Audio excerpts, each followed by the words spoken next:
Hello everyone, आज आपण real एस्टेटसाठी या प्रकारची 3D पोस्ट क्रिएट करायला शिकणार आहोत. या प्रकारच्या पोस्ट थोड्याशा छान लुक देतात आणि अट्रॅक्टिव्ह पण वाटतात. त्यासाठी मी फर्स्ट ऑफ ऑल एक ब्लँक पेज घेते. ओके, एक ब्लँक पेज घेतलाय. त्यावर एक शेप ऍड करते.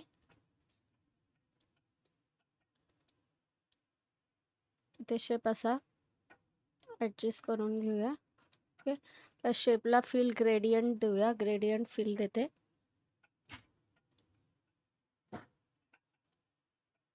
या प्रकारे ऍडजस्ट करू शकतात तुम्ही. या प्रकारे मी शेप ऍडजस्ट करून घेतलाय.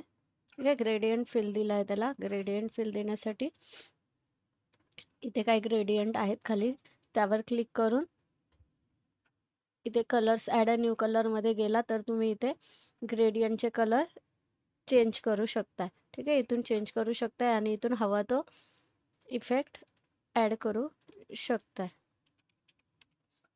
मी या प्रकारचा ग्रेडियंट इफेक्ट ऍड करून घेतलाय. त्यानंतर एलिमेंट्स मध्ये फ्रेम सर्च करूया.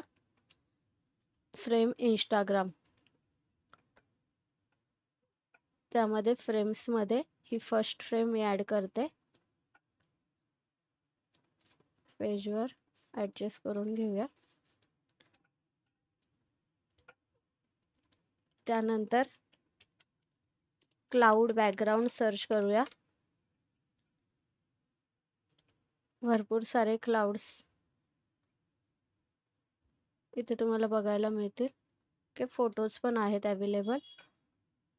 की या प्रकारचे असं ऍडजस्ट करू शकताय. सेट इमेज ॲज बॅकग्राऊंड, नको असेल तर डिलीट करू शकताय. मी हा बॅकग्राऊंड यूज करते. दुसराही यूज करू शकताय क्लाउडचा तुम्ही. सेट इमेज ॲज बॅकग्राऊंड, त्याची ट्रान्सपरन्सी थोडी कमी करते. ठीक आहे, आता या फ्रेमला एक शॅडो ऍड करूया. एलिमेंट्स मध्ये शॅडो सर्च करते. भरपूर सारे ग्राफिक्स आहेत या प्रकारच्या. ओके, यामध्ये मी एक शॅडो सर्च केली होती.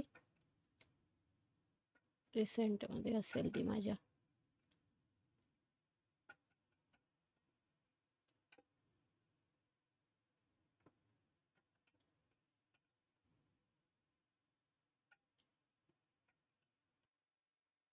शॅडो ऍड करूया. ही शॅडो ऍड करते. Shadow border effect. ठीक आहे, त्याला रोटेट करते.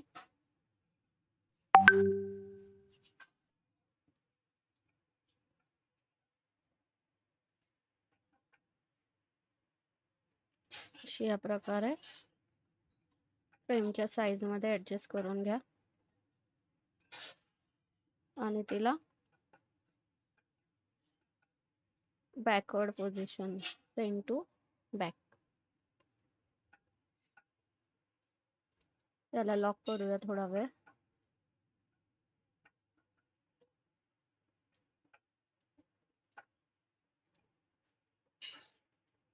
अशा प्रकारे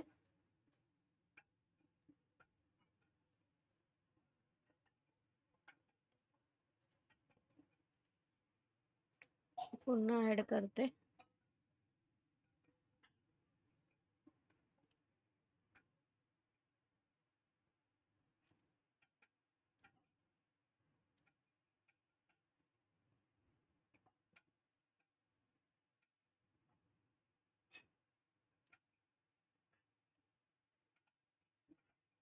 पोझिशन, सेंड टू बॅक. ठीक आहे, याला अजून इकडे करते.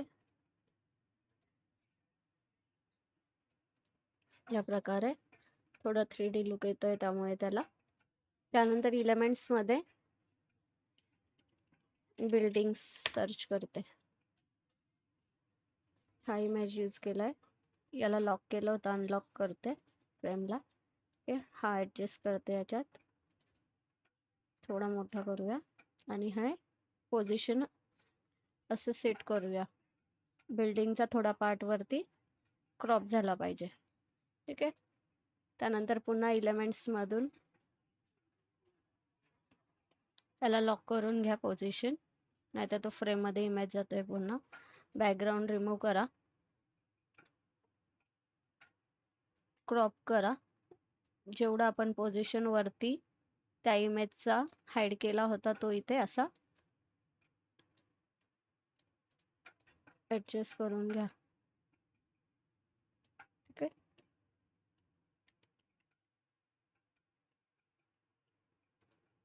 या प्रकारे proper adjust.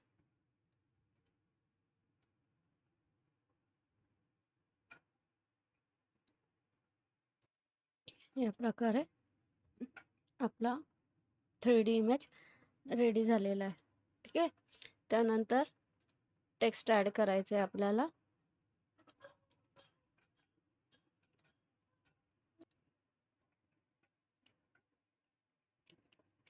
Luxury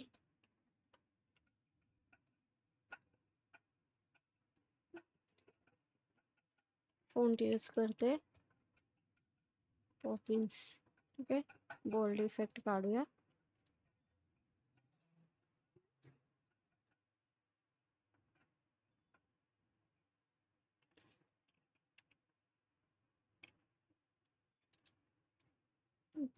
colour change करते व्हाइट.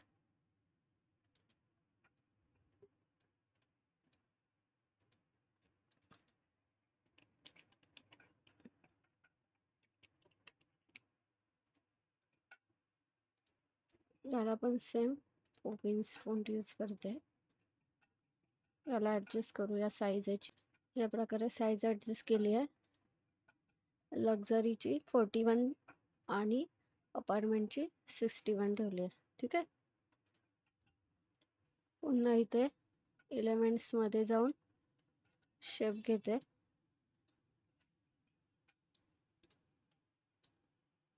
या प्रकारे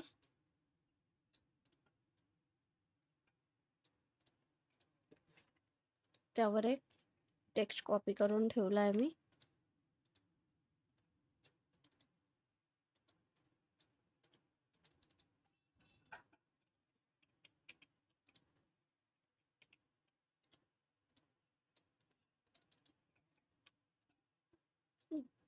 ऍडजस्ट करून घ्या.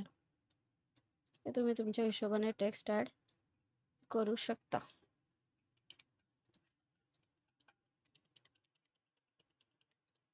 ऍडजस्ट केलं आहे मी टेक्स्ट. परत एक शेप टूल घेते, याचा डुप्लिकेट करू शकता.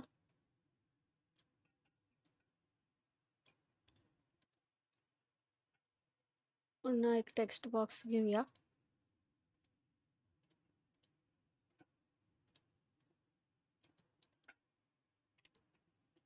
आणि त्याला त्या शेप मध्ये प्रॉपर ऍडजस्ट करूया. ठीक आहे. मी इथे फेक लोकेशन ऍड केलंय, तुम्ही तुमच्या हिशोबाने ऍड करू शकताय.